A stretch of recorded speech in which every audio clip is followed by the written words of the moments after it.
Hello everyone, I am Sunita Yadav, your science teacher. In today's class, we discuss chapter number 14, electric current and its effect. Clear? And today topic we discuss magnetic effect of electric current. Take a cardboard tray from inside a discarded matchbox, wrap an electric wire a few times around the cardboard. आप इस image में देख पा रहे होंगे 14.17 के अंदर, है ना। इसमें क्या किया, एक मैच बॉक्स के जो अंदर की तरफ पैकेट होता है उसको लिया है, उस पे वापस हमने एक बैटरी ली है, देन एक स्विच लिया है, एक बल्ब यूज किया है, वायर को हमने कनेक्ट कर दिया है, किससे, इन सबको कनेक्ट कर दिया है, और जो मैच स्टिक है उसके ऊपर हमने वायर को क्या कर दिया, कॉइल फॉर्म में अरेंज कर दिया है। ठीक है, wire a few time around cardboard tray, अब फ्यू टाइम उसको क्या कर दिया, उसके अराउंड में मूव करा दिया, जैसा आप पिक्चर में देख रहे हैं। Place a small compass needle, देखो कंपास नीडल क्या होती है, जो हमें डायरेक्शंस को बताने में काम आती है, पता है ना आपको, मैग्नेटिक नीडल होती है, नॉर्थ साउथ डायरेक्शन को हमें बताती है, तो उसकी बात कर रहे हैं। Compass needle inside it, now connect the free end of the wire of an electric cell through a switch on as shown is the, अब देखिए जब इसका यहाँ पर स्विच क्या है, ऑफ पोजीशन में है, तब हम उस मैग्नेटिक नीडल को इस मैच बॉक्स के में जो ये ट्रे है, इसके बिल्कुल पास में जब हम मैग्नेटिक नीडल को लेके आते हैं तो हम देखते हैं कि उसके अंदर कुछ भी डिफ्लेक्ट नहीं हो रहा है, वो जो नॉर्थ साउथ डायरेक्शन दिखाती है वो दिखा रही है। क्लियर है? अगर अब क्या करें, हम उसका स्विच ऑन कर दें, ठीक है, तो अगर हम स्विच ऑन करेंगे तो इस स्लैंटिंग लाइन को क्या कर देंगे, हॉरिजॉन्टल लाइन बना देंगे।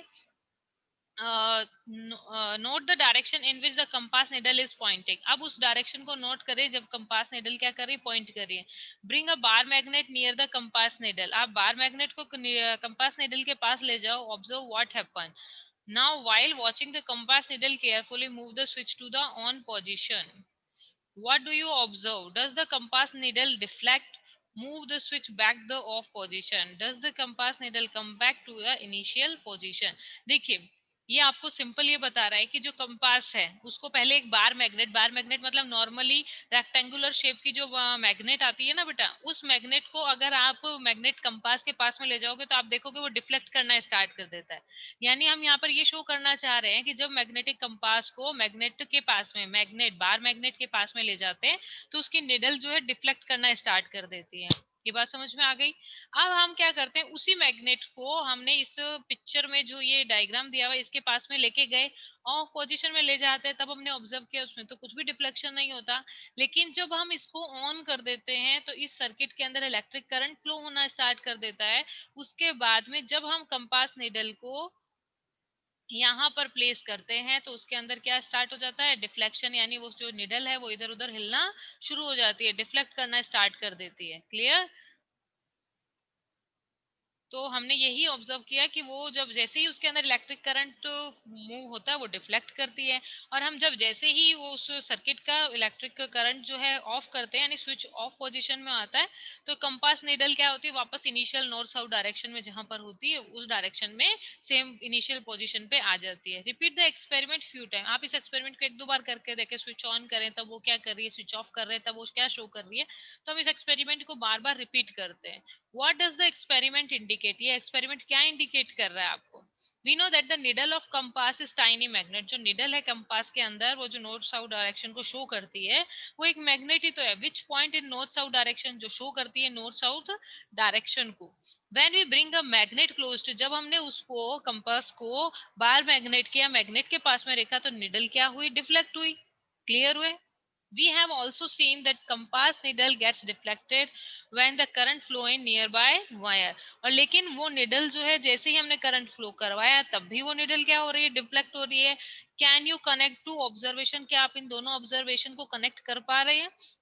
when the current flow through a wire does the wire behave like a magnet, तो यहाँ पर बताया जा रहा है कि जैसे ही सर्किट के अंदर इलेक्ट्रिक करंट फ्लो होता है तो वायर एज अ मैग्नेट के जैसे बिहेव करने लग जाता है। जैसे बार मैग्नेट के पास में जाकर कंपास निडल रिफ्लेक्ट होती है, सेम वैसे ही जिस वायर के अंदर इलेक्ट्रिक करंट फ्लो हो रहा है और वो मैच स्टिक पे जहां पर हमने कॉइल किया ना उसके पास में हम कंपास को लेके जाते हैं तो वो वापस डिफ्लेक्ट करती है। यानी कि जब से ही इलेक्ट्रिक करंट फ्लो होना स्टार्ट होता है वायर एज अ कंपास यानी कि मैग्नेट के जैसे बिहेव करना स्टार्ट कर देता है। This is what a scientist Hans Christian Oersted. ये सबसे पहले जिस साइंटिस्ट ने हमें बताया था इसके बारे में वो कौन थे? हैंस क्रिश्चियन ऑरेस्टेड थे। He was the first person who noticed the deflection of compass needle every time the current was passed through the air। इन्होंने सबसे पहले नोटिस किया था कि जैसे ही हम कंपास निडल को कोई वायर है जिसके अंदर करंट पास थ्रू हो रहा है वो डिफ्लेक्ट करना स्टार्ट कर देती है। So when electric current passes through a wire it behave like a magnet. क्या ऐसा होता है क्या कि अगर हम किसी इलेक्ट्रिक करंट को पास कर रहे हैं वायर के अंदर वो किसके जैसे बिहेव करना स्टार्ट कर दे? मैग्नेट के जैसे। हमें तो पता है कि जो मैग्नेट होती है वो आयरन को अपने आयरन की पिंस हैं या आयरन ऑब्जेक्ट्स को अपनी तरफ क्या करती है बेटा? अट्रैक्ट करती है ना। तो हम एक और प्रैक्टिकल कर सकते हैं। This is a magnetic effect of electric current. इसी को हम क्या बोलते हैं? Magnetic effect of electric current बोलते हैं। एक प्रॉपर डेफिनेशन देना जाए magnetic effect of electric current की, when current carrying wire behave like a magnet. जो ऐसा करंट जो है जो कैरी कर रहा है किसको? ऐसा वायर जो करंट को कैरी करता है तो मैग्नेट के जैसे बिहेव करता है। इसी को हम क्या बोल देते हैं? Magnetic effect of electric current बोल देते हैं। तो ये आपका magnetic effect of electric current की यहाँ पर डेफिनेशन है। ठीक है। In fact an electric current can be use make magnet. जो इलेक्ट्रिक करंट का यूज हम कर रहे हैं किस लिए? मैग्नेट को बनाने में। Do you find is too surprising. क्या आप सोचते हैं कि वो सरप्राइजिंग है? Let us try it out. हम ट्राई करते हैं इस प्रैक्टिकल को करने में जो नीचे दिया हुआ है। तो आपको देखकर ही समझ में आ रहा होगा कि इसके अंदर हम क्या रिप्रेजेंट करना चाह रहे हैं। देखिए ये बैटरी है, ये आपका स्विच ऑन है या ऑफ है? ऑन है क्योंकि हॉरिजॉन्टल लाइन है, दोनों से कनेक्टेड है। हमने एक आयरन नेल लिया और उसके ऊपर उस वायर को कॉइल की फॉर्म में अरेंज कर दिया। ठीक है। फिर हमने जैसे स्विच तो ऑन ही है, फिर हम इसके पास में ऑयल पिंस को लेके आते हैं तो ये ऑयल पिंस इस आयरन नेल के अटैच हो जाती है। जैसे मैग्नेट के पास में जो भी आयरन ऑब्जेक्ट होता है वो उसके ऊपर आ जाता है ना, प्लेस हो जाता है, उसके स्टिक हो जाता है, वैसे ही इसमें भी होता है। Remember not to switch on the current more than a few second at a time. आपको ये ध्यान रखना है जब भी आप ये चीज करें, थोड़े सेकंड के लिए आपको करंट फ्लो करना है, ज्यादा देर के लिए नहीं करना है। क्योंकि the electromagnet weakens the cell quickly if left connected. क्योंकि इलेक्ट्रोमैग्नेट जो है आपके सेल को बहुत जल्दी यूज कर लेगी। ठीक है, इसलिए electromagnet activity 14.6। Take around 75 centimeter long piece of insulated plastic ले सकते हो आप, cloth covered enamel flexible wire use कर सकते हो, and an iron nail हमें लेना है 6 to 7 centimeter long। Wind the wire tightly around the nail। हम nail के चारों तरफ आयरन नेल को लगाएंगे, कॉइल बनाएंगे उसका। Connect the free end of wire terminal to cell. उसके जो फ्री एंड है उनको एक से एक तरफ से सेल से एंड सेकेंड तरफ स्विच से, जैसा अपन ने अभी डायग्राम में देखा 14.19 में इस डायग्राम के अंदर, उसको वैसे हमें क्या कर देना है? अरेंज कर देना है। ठीक है। प्लेस सम पिन और near the end of the nail. अब उसके बिल्कुल नियर जहां पर वो आपका नेल है उसके बिल्कुल पास में ऑल पिन आप रखेंगे। Now switch on the current. अब जैसे ही आप स्विच ऑन करते हैं करंट, व्हाट हैपन, क्या होगा? Do the pins cling to the tip of the nail. सारी पिन क्या हो जाएंगी? उस नेल के ऊपर क्लिंग मतलब कि अटैच हो जाएंगे उससे। Switch off the current. Are the pins still changing to the end of the nail. अब जैसे ही आप स्विच ऑफ करोगे पिन क्या हो जाएंगी? स्टिल क्लिंगिंग होंगे या हट जाएंगी? हट जाएंगे, क्योंकि अब मैग्नेट के जैसे बिहेव नहीं कर रहा है। The coil in the above activity behave like a magnet. यहाँ पर ऊपर जो हमने आयरन नेल के ऊपर कॉइलिंग की है वो बिहेव करती है कैसे? मैग्नेट के जैसे। When electric current flow through it. जब उसके अंदर से इलेक्ट्रिक करंट फ्लो हो रहा होता है। When the electric current is switched off, जैसे इलेक्ट्रिक करंट स्विच ऑफ होता है, coil generally loses it magnetism. जैसे ही हम स्विच ऑफ करते हैं जो कॉइल है उसमें जो भी मैग्नेटिज्म की प्रॉपर्टी या मैग्नेटिक प्रॉपर्टी आई थी वो क्या हो जाती है? खत्म हो जाती है, वो लूज कर देता है उन प्रॉपर्टी को। सच कॉइल आर कॉल्ड इलेक्ट्रोमैग्नेट। ऐसे कॉइल को हम क्या बोलते हैं? इलेक्ट्रोमैग्नेट बोलते हैं। The electromagnet can be made very strong. ये जो इलेक्ट्रोमैग्नेट होती है जो इस तरीके से बनती है बहुत स्ट्रॉन्ग होती है। Can lift very heavy loads. ये बहुत हैवी लोड्स को भी क्या कर सकती है? उठा सकती है। Do you remember the crane about the read. हमने चैप्टर 13 में क्लास 6 में पढ़ा था क्रेन के बारे में। तो उसमें यही बताया था वो क्रेन कैसे काम करती है? इलेक्ट्रोमैग्नेट के थ्रू काम करती है। वो जो इलेक्ट्रोमैग्नेट होती है वो सच में मैग्नेट नहीं होती। उसके अंदर क्या करता है? करंट पास करा देते हैं और वो बिहेव करती है किसके जैसे? इलेक्ट्रोमैग्नेट के जैसे। ठीक है। तो the electromagnet are also use to separate magnetic material from the junk. अब बहुत सारा कचरा रखा है, उसके अंदर से हमें आयरन के ऑब्जेक्ट्स को अलग करना है, तो उस इलेक्ट्रोमैग्नेट का हम यूज करते हैं वहां पर। ठीक है, जैसे करंट फ्लो करेंगे वो इलेक्ट्रोमैग्नेट बन जाएगा। हम जो भी जंक वगैरह कचरा वगैरह पड़ा है उसके ऊपर उसको करेंगे, तो जितने भी आयरन ऑब्जेक्ट्स होंगे सब किसके ऊपर स्टिक हो जाएंगे, इलेक्ट्रोमैग्नेट के ऊपर स्टिक हो जाएंगे। ठीक है। Doctors usually tiny electromagnets to take out small pieces of magnetic material। जो डॉक्टर्स जो हैं, कई बार हमारी आंख के अंदर कोई कचरा चला गया या कुछ बॉडी में कुछ ऐसा हो गया है, तो take out small pieces magnetic material को, जैसे आयरन का कुछ भी मैग्नेटिक मटेरियल, मतलब जो आयरन मैग्नेट पे स्टिक हो जाए, that have accidentally fallen in the eye, हमारे आई के अंदर हो जाए। many toys also have a electromagnet inside them। और काफी टॉयज के अंदर भी इलेक्ट्रोमैग्नेट होती है, आपने देखी भी होगी, है ना। तो इलेक्ट्रोमैग्नेट का देखिए जनरल चीज आ गई कि भाई करंट कैरिंग, हम किसी भी कॉइल के अंदर करंट फ्लो कराते हैं तो वो किसके जैसे, मैग्नेट की जैसे बिहेव करने लग जाए। तो ये ही magnetic effect of electric current है। हम इलेक्ट्रोमैग्नेट कैसे बना सकते हैं, एक सिंपल सेल यूज किया, स्विच यूज किया और नेल के ऊपर हमने उसको किया, तो हमने क्या बना दी, इससे इलेक्ट्रोमैग्नेट बन जाती है। लेकिन इलेक्ट्रोमैग्नेट बेटा कितनी पावरफुल बनेगी, ये भी कुछ चीजों पे डिपेंड करता है। फर्स्ट थिंग है कि किस पे डिपेंड करता है, कि nature of core material. Core material मतलब जैसे हमने आयरन लिया है यहाँ पर, है ना, अब मैं इसकी जगह प्लास्टिक ले लूं, है ना, या कुछ और ले लूं, तो उतनी इफेक्टिव इलेक्ट्रोमैग्नेट नहीं बनेगी। तो सबसे पहली बात है कि भाई हमें इलेक्ट्रोमैग्नेट बनाने के लिए जो जिसके ऊपर हम कॉइल कर रहे हैं वो मटेरियल किस कैसा होना चाहिए। तो ज्यादातर इलेक्ट्रोमैग्नेट को बनाने के लिए हम कौन सा मटेरियल यूज करेंगे बेटा, आयरन मटेरियल यूज करते हैं। ठीक है। तो आयरन मेक बेटर इलेक्ट्रोमैग्नेट, जो आयरन है वो क्या करता है, बेटर इलेक्ट्रोमैग्नेट को बनाने का काम करता है। नेक्स्ट है, आप इसमें ये राउंड्स देख रहे हैं, तो जितने इनको कॉइल बोलते हैं, इनको क्या बोलते हैं, कॉइल। तो number of turn off the wire, हमने कितनी बार उसको इस तरीके से टर्न किया है, ये भी डिपेंड करता है स्ट्रेंथ ऑफ इलेक्ट्रोमैग्नेट पे। क्लियर, मैंने दो चीजें बताई, एक तो आप कौन सा मटेरियल यूज कर रहे हैं, ये डिपेंड करेगा कि कितनी स्ट्रेंथ होगी आपकी इलेक्ट्रोमैग्नेट में। सेकेंड चीज, जो हम ये कॉइल वर्ड यूज कर रहे हैं, कितने राउंड्स जो है वायर के हमने इसके ऊपर लिए हैं, ये भी इलेक्ट्रोमैग्नेट की स्ट्रेंथ को बताता है। जितने ज्यादा राउंड्स होंगे उस इलेक्ट्रोमैग्नेट की स्ट्रेंथ उतनी ही ज्यादा होगी। ठीक है। नेक्स्ट है मैग्नीट्यूड ऑफ करंट। अब करंट हम बहुत कम 2 वोल्ट का ही फ्लो करा रहे हैं और हमें मैग्नेट बहुत पावरफुल चाहिए, ऐसा तो नहीं होगा। अगर हम हाई वोल्टेज का करंट इसको प्रोवाइड कराते हैं तो इसकी स्ट्रेंथ भी क्या होगी, हाई होगी। कम वोल्टेज का कम करंट फ्लो करवाते हैं तो क्या होगी, इसकी स्ट्रेंथ भी कम होगी। तो हम इलेक्ट्रोमैग्नेट का use normally magnetic cranes and electric bell में करते हैं। ठीक है। तो नेक्स्ट पॉइंट हमारा है इलेक्ट्रिक बेल। इलेक्ट्रिक बेल कैसे वर्क करती है, इसको पहले हम एक वीडियो में देखते हैं, फिर उसके बाद में हम समझेंगे तो हमें और जल्दी क्लियर होगा पॉइंट। ठीक है। Oh, shit.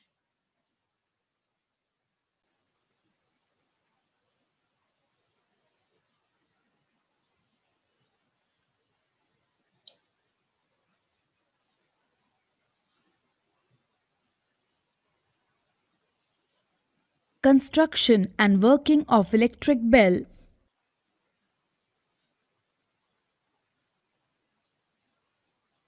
An electric bell consists of an iron core on which is wound a wire as a coil. One end of the coil is connected to one terminal of a battery and the other end to a steel rod that acts like a spring for the hammer touching the screw contact. The other terminal of the battery is connected to the screw contact with a switch in the middle. Electric current flows through the coil when the switch is on, and the iron core acts as an electromagnet. The iron core attracts the hammer towards it. The hammer hits the bell and produces a sound. The circuit breaks at the screw contact when the hammer moves towards the iron core. At this point, the iron core ceases to be an electromagnet. The hammer is pulled back to its original position due to the spring action of the steel rod and then touches the contact again to complete the circuit. The circuit is completed and current flows through the coil again and the hammer strikes the bell again.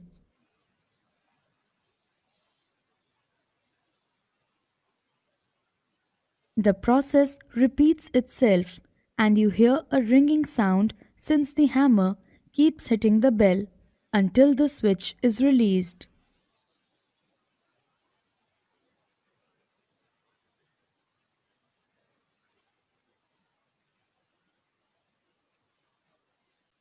Yes okay. आपने recording में देखा आपने कि किस तरीके से function करता है। देखिए सिंपल चीज है, इस तरफ बैटरी लगी हुई है, क्लियर।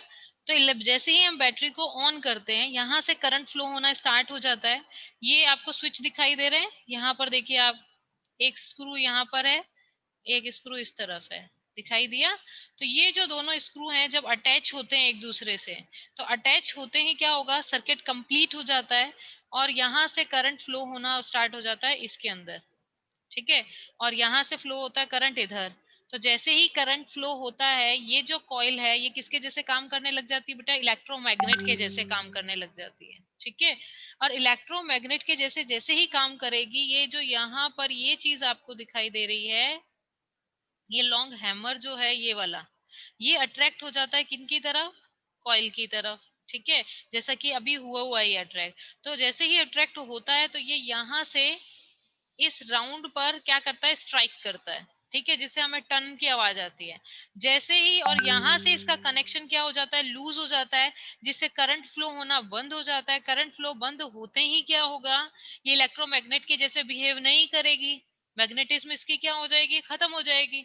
जैसे ही मैग्नेटिज्म खत्म हो जाती है ये हैमर वापस से अपनी ओरिजिनल पोजीशन पे चला जाता है। बात समझ में आ रही है। तो इस तरीके से ये प्रोसीजर बार बार चलता रहता है, ठीक है, जिसे हम इलेक्ट्रिक बेल बोलते हैं, क्लियर। चलिए बुक में से देख लेते हैं, आपको और क्लियर होगा। Electric bell, we are quite familiar with an electric bell, हम फेमिलियर है इलेक्ट्रिक बेल से, स्कूल में या कहीं पर भी आपने इस तरीके की बेल देखी होगी। It has an electromagnet in it, इसके अंदर क्या होता है, इलेक्ट्रोमैग्नेट काम करता है। Let us see how it is work, हम देखते हैं कि कैसे वर्क करता है। 14.20 में आपको एक सर्किट दिया हुआ है इलेक्ट्रिक बेल का। It consist of a coil of wire wound on the iron piece. अब आयरन पीस के साइड में इसमें कॉइल ये बना हुआ है, ये हैमर जो है आयरन का बना है, और ये राउंड जिसके ऊपर टन की आवाज आनी है, ये वो चीज हो गई है, ठीक है। तो इलेक्ट्रोमैग्नेट के जैसे काम करेगा वो कॉइल।